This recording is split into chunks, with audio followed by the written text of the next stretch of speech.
am I prepared with things to come back at them and say, but you said on July 19th this? I mean, it's the same thing you do on our Sunday shows. You want to come back and have a follow-up that's tough, but it is not my job to say, you're wrong about that. It is my job to find perhaps some evidence where they've said something else, or to let the other candidate. But there was something very distinctive about these debates and about the entire campaign.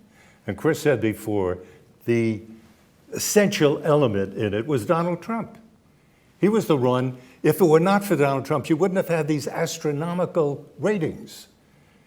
It simply wouldn't have been there. I agree. Yeah, and so what I'm trying to get at here, and we're going to get into more detail on this in a little bit, but the whole idea of a candidate saying something that is undeniably a lie.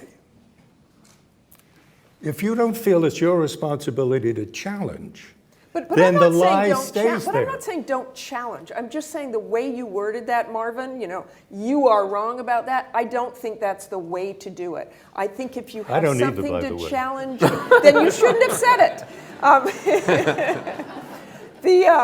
That you have follow-ups, you have material, you have stuff you can talk about with that candidate and bring it up to the other candidate. They're debating. You can make that conversation flow. Can I also add a point that seems not to be given as much relevance as it should?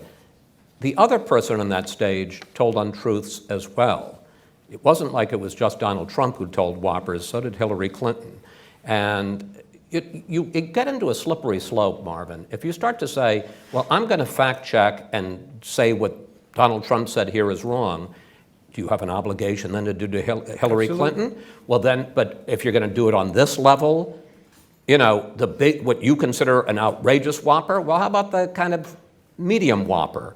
Or I don't want to sound like Burger King here, but in other words, you then run into, at what level do I intervene and what level do I not intervene? And at a certain point, it stops being a debate between the two presidential candidates. That's the point.